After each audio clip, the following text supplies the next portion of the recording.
Shri Vrindavan Dham ki, Shri Mayapur Navadvip Dham ki jai, Shri Jagannath Puri Dham ki, Shri Dwarka Dham ki, Ganga Mai ki, Jamuna Mai ki jai, Tulasi Devi ki jai, Bhakti Devi ki jai, Samaveda Bhaktivinoda ki jai. All glories to the assembled devotees, all glories to the assembled devotees, all glories to the assembled devotees. Gaur Premanande. Namo Vishnu Padaya Krishna Prasthaya Bhutale Srimad Vedanta Swami Namaste Saraswati Devi Govinda Chani Visesha Sunyavadi Pastale Sthane. Om Namo Bhagavate Vasudevaya.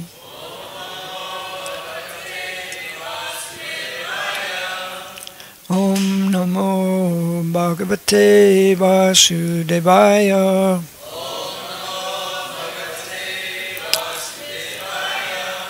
Om Namo Bhagavate Vasudevaya.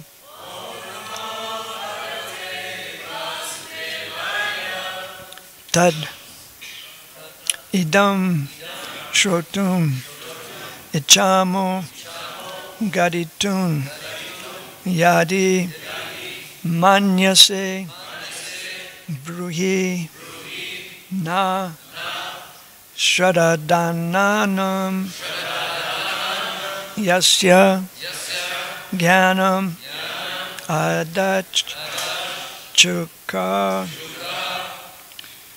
tad idam shrotum ichamo gaditum gadi manyase bruhina shraddhananam yasya jnanam adachukha. Please chant.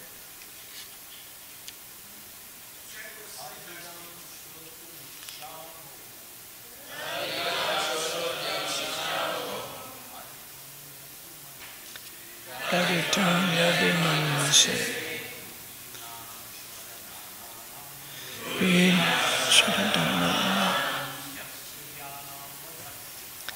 yasya jnanam adachukha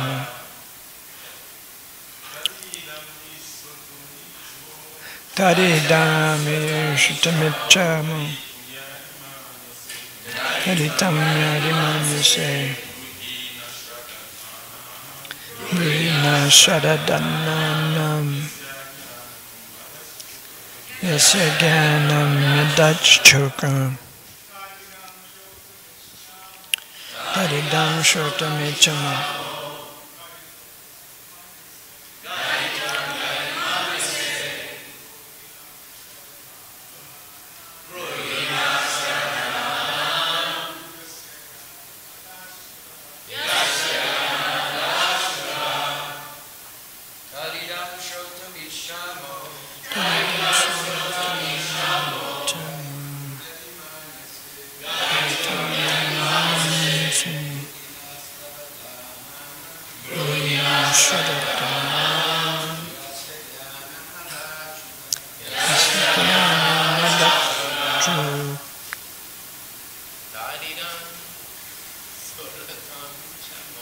Tadidam shratamicchama gaditam yadi manyase Shrina shraddhananam yasya jnanam adachukha. Ladies,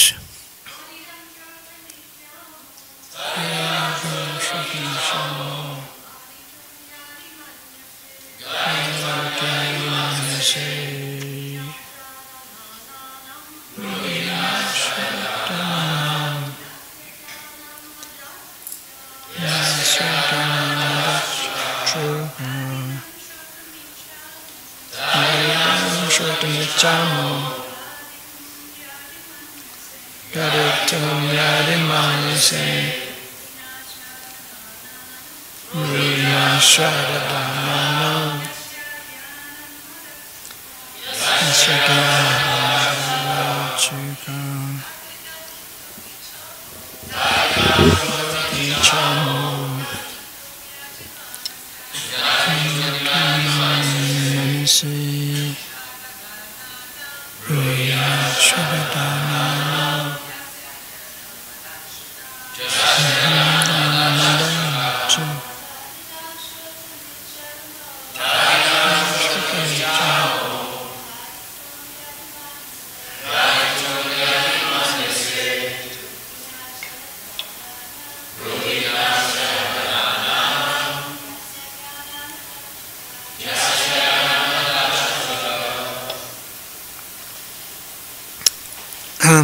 Tat, oh, idam, this, shrotum, to hear, ichama, all willing, gavaditum, to narrate, yadi, if, manyase, you think, bruhi, please speak, na, we, shadadananam, who are very much respectful,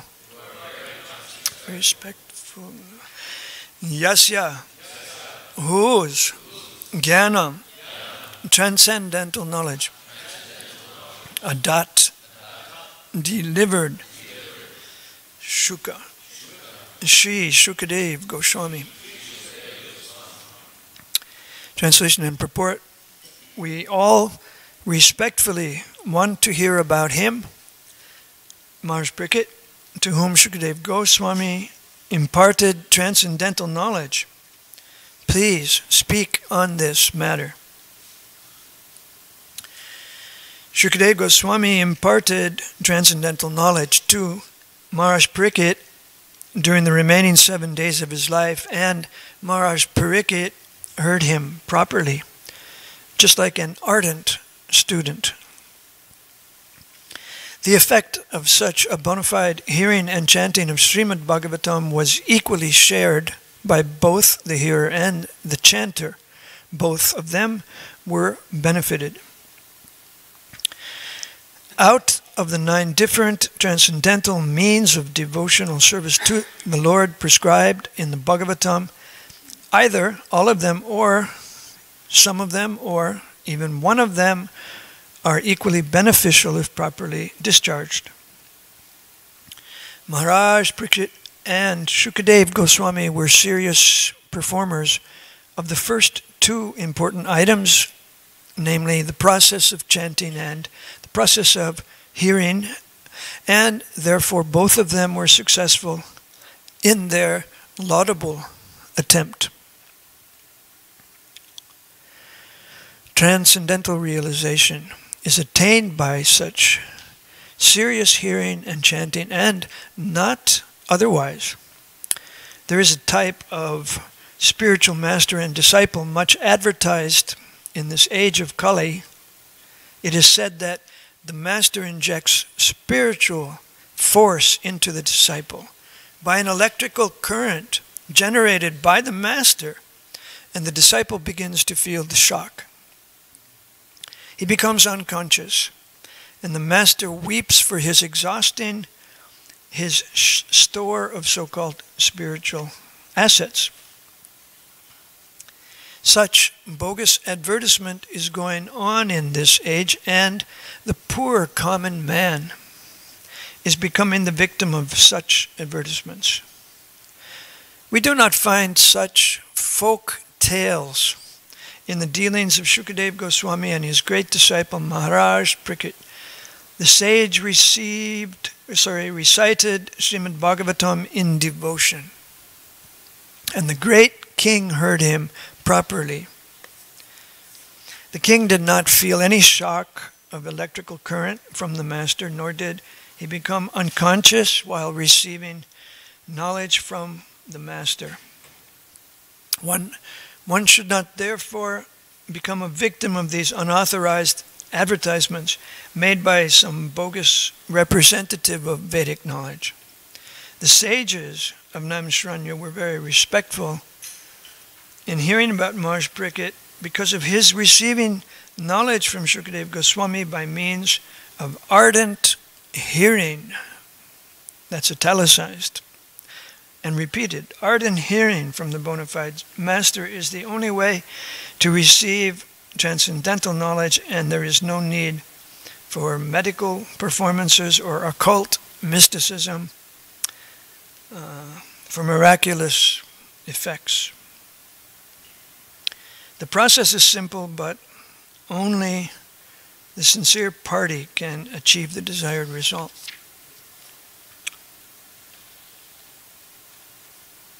Nama Om Vishnu Padaya Krishna Prasthaya Bhutale Srimate Bhakti Vedanta Swami Nitanamane Namaste Saraswati Dev Gauravani Pacharine Nirvisesa Shunyavadi Pastadadeshtarine Jai Sri Krishna Chaitanya Prabhu Nityananda Shri Advaita Gadadhar Srivasari Gaur Bhaktivinoda Hare Krishna Krishna Krishna Hare Hare Hare Ram Rama Rama Hare Hare Tad idam shrotam ichamo gaditum yadi manyase bruhina shradhadananam yasya jnanam adachukam.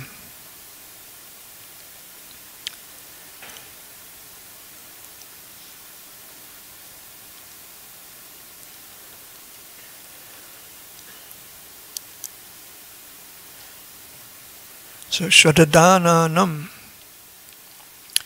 we all respectfully want to hear about Parikshit and Shukadeva Goswami.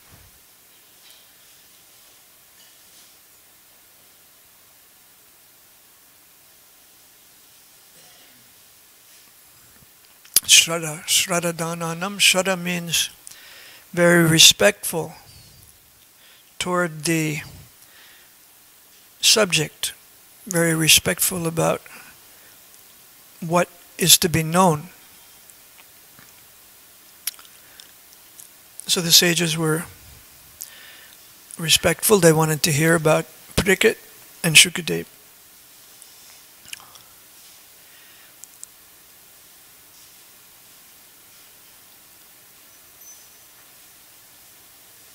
Parikshit is famous because of sincerely, ardently hearing the Bhagavatam, and Shukadeva is the famous reciter.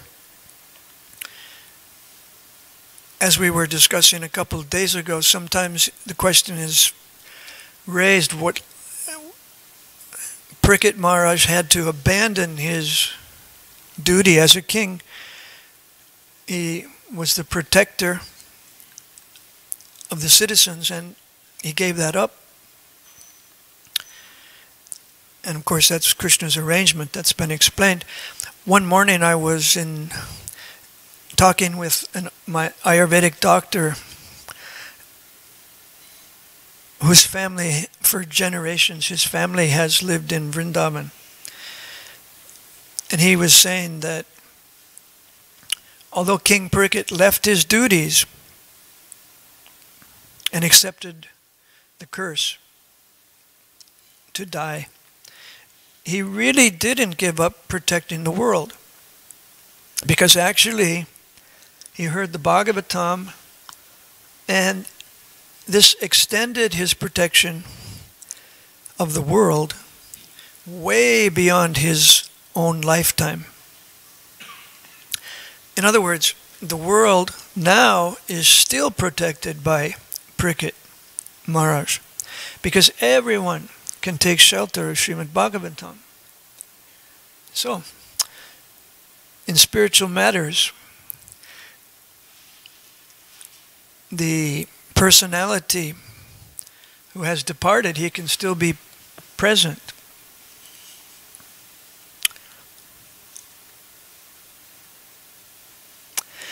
This idea of Shraddha, or respectfully hearing, this goes back all the way to the Upanishads. There's one principle Upanishad, Chandogya Upanishad, Sanat Kumar says, when a person develops shraddha, or respect for that which is to be known, he makes the effort to comprehend that subject. Only those with this shraddha, this respect, can know the subject. Those without shraddha cannot. I had personal experience of lacking shraddha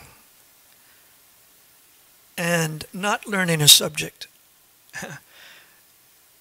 Around the time I was about 20, I was attending the University of Minnesota when I met the devotees. And I was accepted into a graduate school in Madison, Wisconsin, to study Buddhism. But I didn't enroll because I didn't want to invest more of my faith or shraddha in university teachers and their methods and their subjects. I didn't want to climb the academic ladder in graduate school. Prabhupada talked about the intellectuals in the Kali Yuga, the college teachers and so on, are the intellectuals. He said they have high intelligence, they're really smart, you know, but they mostly have low character. And you know, it would be nice if every educated person could be conversant with the sacred texts like the Bhagavatam. But there's other texts too in other world religions. We don't discourage people from practicing their own religions. There's many traditions, or several traditions. And if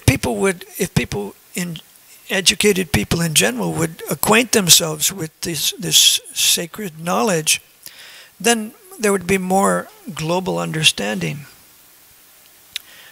and more real multiculturalism. The benefit of studying spiritual texts is that they teach us how to be ethical, how to be moral, and how to create meaning in life. Bhagavad Gita is all about how Arjuna was suffering and Krishna gave him meaning so that he could go ahead and fight and at the same time become eternal, act on the eternal platform. So we're studying the Bhagavatam. This chapter now we're considering what a qualified ruler of society is like. And part of our interest in that is that we are motivated to organize society to help people advance in Krishna consciousness and love of Krishna. Prahlad Maharaj expressed this desire in the 7th canto. Prahlad was only 5, but he was a great devotee. And he said, I wish to hear about the principles of religion by which one attains devotional service. And I wish to know about the duties of human society and the system of social and spiritual advancement known as Varnashram Dharma.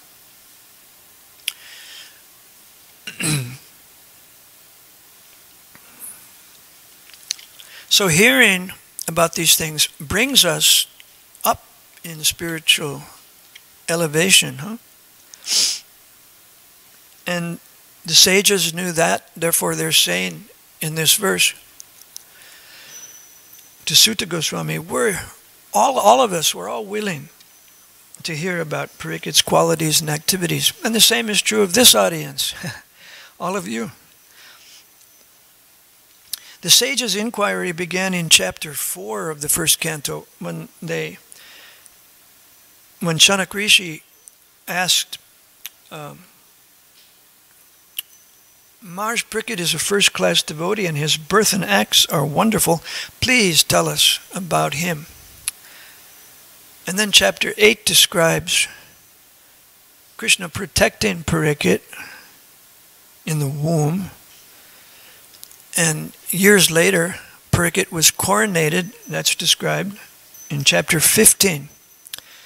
And then more activities of Pariksit Maharaj are described in chapters 16 and 17. So altogether, 5 chapters of the first canto are about Pariksit.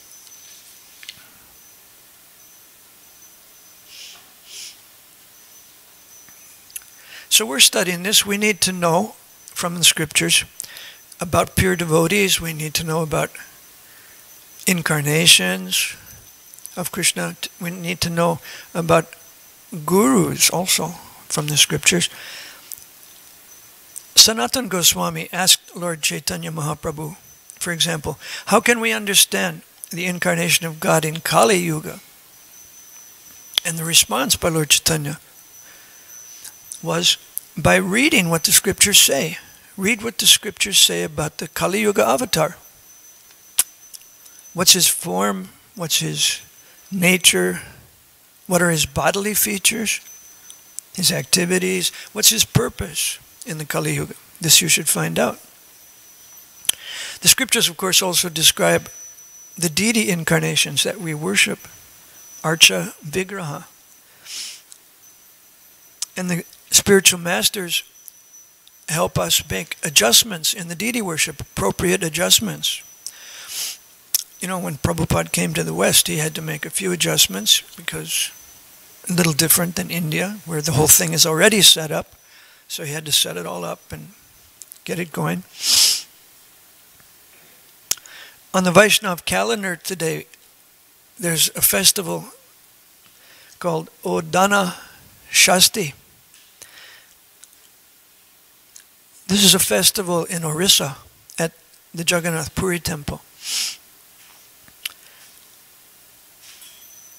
The Chaitanya Charitamrita says that Pundarik Vidyanidhi celebrated this festival, Odana Shasti. The Madhya Lila describes this. At the beginning of winter, the ceremony known as the Odana Shasti takes place. From that day onward, Lord Jagannath should be given a winter cloth, winter clothing.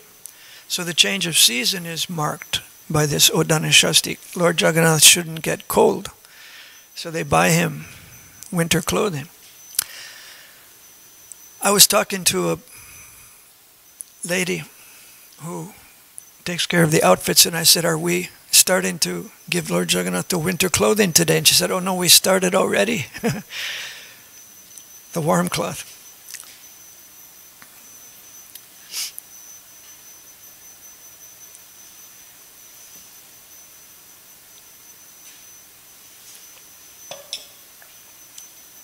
Now the main idea in the purport today, and main point of my class today, will be about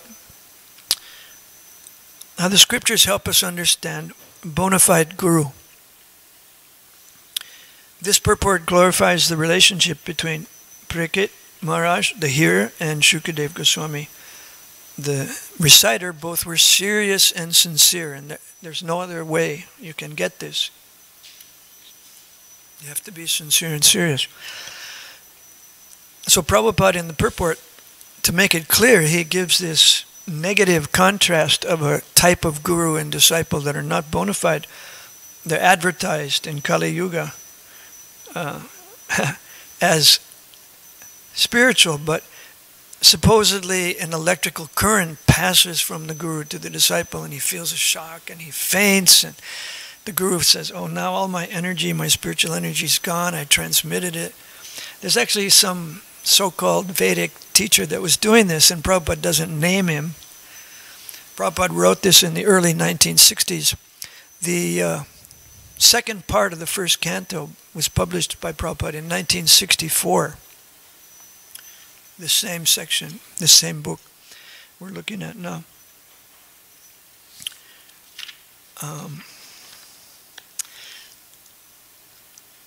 I found a letter about this, but from a different angle.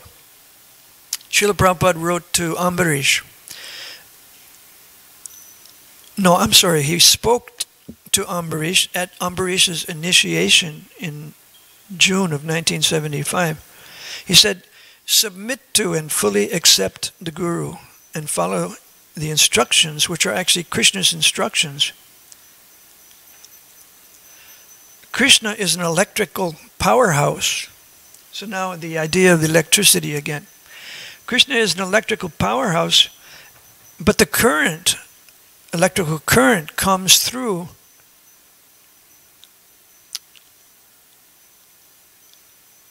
the channel of the parampara. The gurus carry and deliver Krishna's instructions. Ado Guru Ashravyam. That's mentioned in Bhakti Rasamrita Sindhu. This morning too, Swavas was reading about the relationship between Narad Muni and Dhruva. That was the same words were used. Ado Guru. In the beginning you approach a guru, you accept a guru, and you inquire how to advance. And you follow the acharya. Acharya upasana.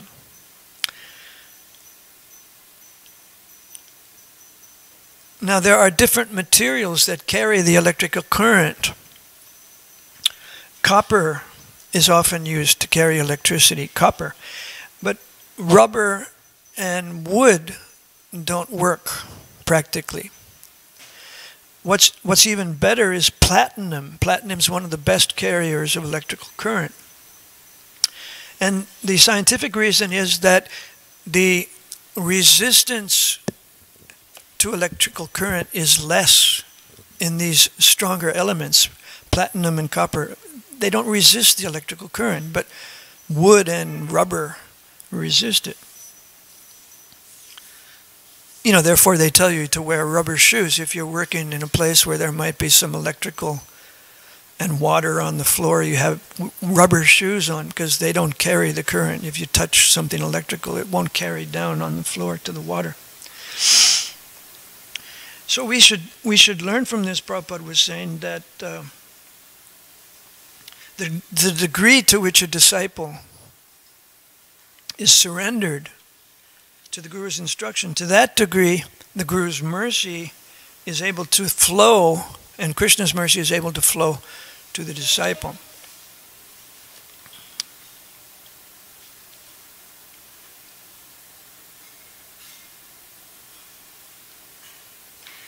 There's another example of Prabhupada offering a critique of a guru-disciple relationship. When he came to America and Europe, he learned about the transcendental meditation. Maharishi, a gentleman from Gujarat, Maharishi, he was teaching the first 6 chapters of Bhagavad Gita, and he was giving mantras, selling mantras actually. And Prabhupada critiqued this. He said there's no stated need of regulative principles in transcendental meditation. They don't offer the regulative principles. Nor is there faith in Krishna needed in transcendental meditation. At best, transcendental meditation might fit a very broad definition of Shraddha.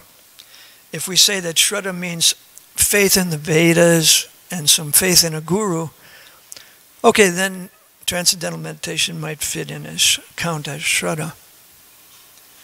But Prabhupada was more focused on the meaning of Shraddha, more focused about it. He said that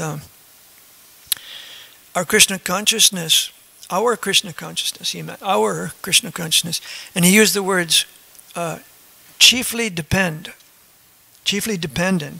on regulative principles and the faith in the Guru.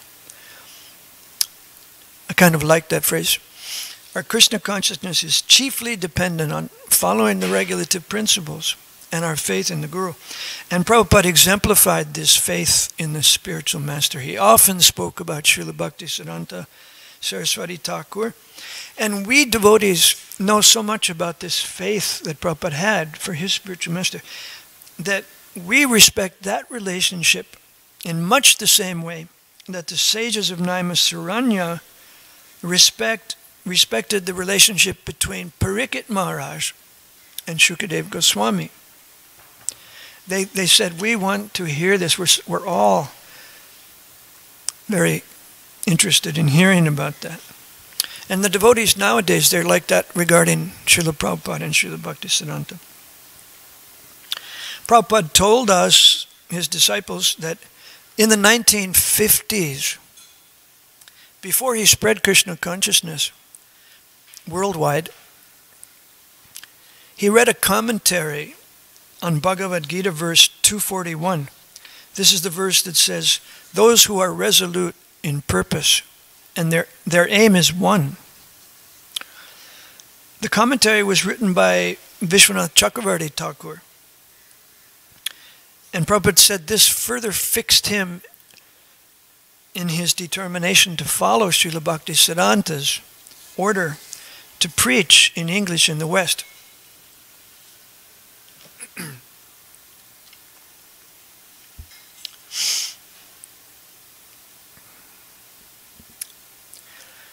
I have the commentary here. It's just one paragraph.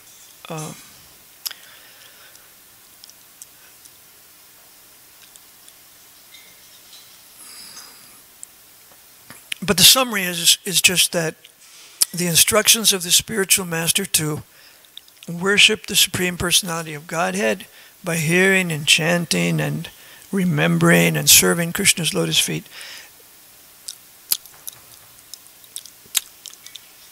This is my only sadhana. This is my only goal. This is my livelihood. The disciple makes the instructions of the spiritual master to worship the personality of Godhead his goal and his livelihood and his sadhana.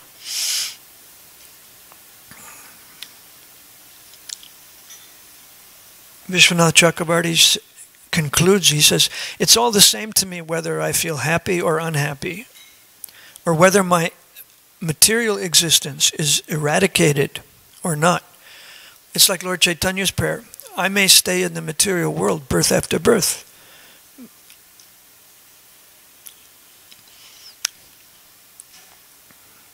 Another definition of Shraddha is that it's strong faith that Krishna consciousness will elevate us to the highest perfection of life. Prabhupada used the phrase, unflinching trust in something sublime. Make your life sublime. Now the resolute purpose of a person that Vishwanath Chakravarti Thakur and the Bhagavad Gita are describing, Prabhupada had that resolute purpose. He set aside everything to carry out the order of Srila Bhaktisiddhanta.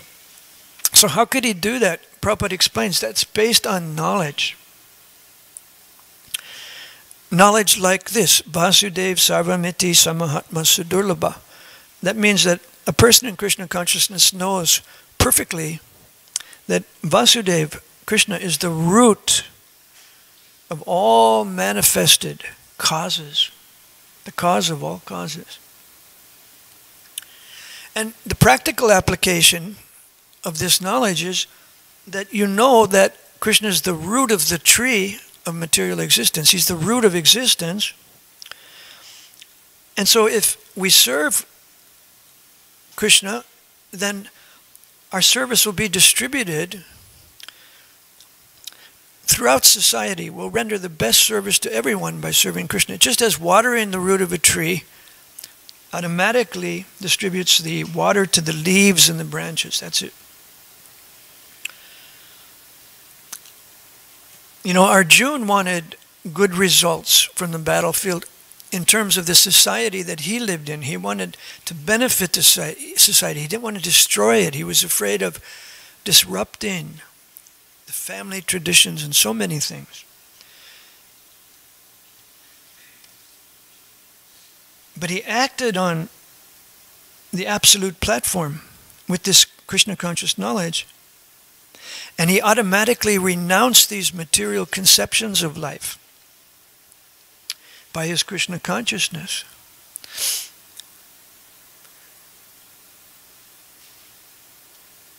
And of course, then we read that the Pandavas felt bereavement. At the end, they felt, my God, so much has been destroyed. But still, they carried out the will of Krishna. They had this single-minded, resolute determination also to renounce the bodily conceptions of life with the knowledge that Krishna is everything.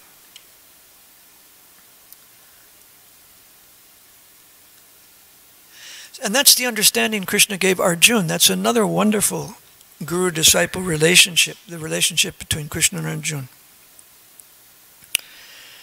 I've been rereading the Bhagavad Gita. I got inspired by a message from the Alachua temple. Some group of devotees were meeting in the evening at somebody's house to reread all the chapters of Bhagavad Gita in the days leading up to Gita Jayanti. Their goal was to read 2 chapters a day. And boy, that really clicked with me. I just started and I got going, and I got up to chapter 10. In chapter 10, Krishna gives Arjuna this understanding that all the manifestations in the universe come from him. And it's such an overwhelming thing to know.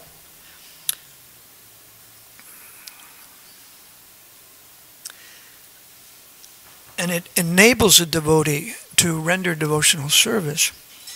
It frees him, this knowledge frees him of his attachments, his karma. And Arjuna declares, in the 10th chapter, after Krishna says this, just in the verses 12 and 14, he says, Param Brahma Parandam Pavitram. Last night I was talking to a devotee. We were coming up to this verse, and he knew the verse by heart. And I said, okay, tomorrow in class I'll ask you to recite the verses, and it'll be so nice, because this devotee is only a bhakta, Bhakta Ivan. But he's sick this morning, so he didn't come. Of course, he didn't want to do it anyway, so he didn't have to do it. But so this is what we're doing. We're hearing about Krishna and Arjuna. We're hearing about Prabhupada, Bhaktisiddhanta, Pariksit, Shukadev, and we respectfully hear about them. Thank you. Are there any questions?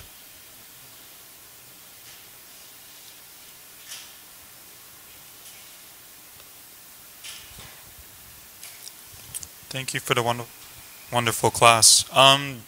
You were speaking on how if intelligent class of men, if they focus more on the sacred text, there could be more cultural diversity.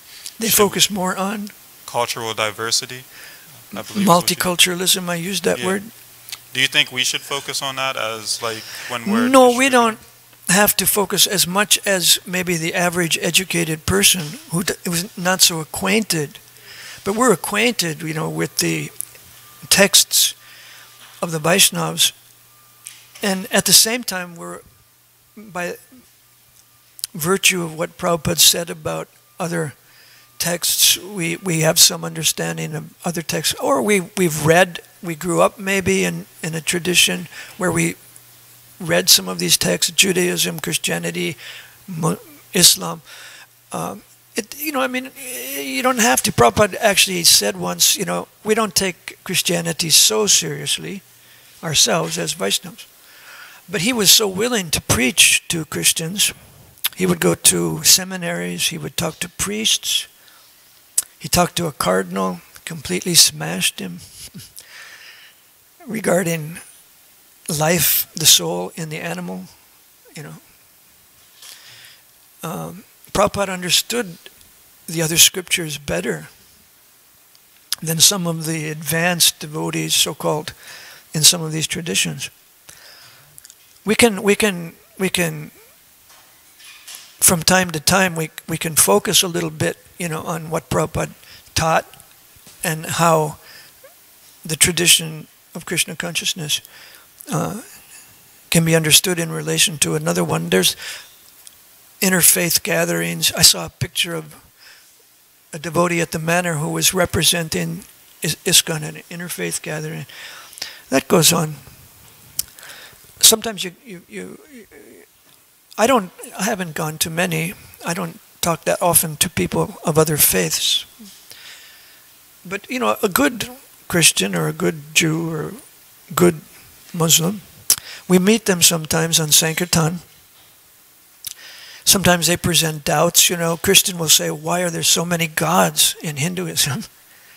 And then you can explain, well, it's like a mayor of Los Angeles. He has so many departmental heads taking care of the homeless people, cleaning up after the homeless people, passing. So, is that okay?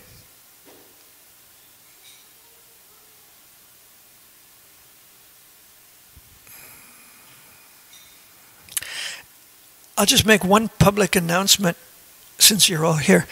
For a couple of weeks, I've been trying to rearrange the cabinet, the contents in the cabinet, because one of the signs has fallen down, and we can't find the key. Apparently, if any of you have any idea who might have the key, otherwise we're going to break the lock. Can you imagine that? They'd be ashamed to break the lock. So see if you can help find the key. Okay? Thank you very much. Hare Krishna, glories to Prabhupada.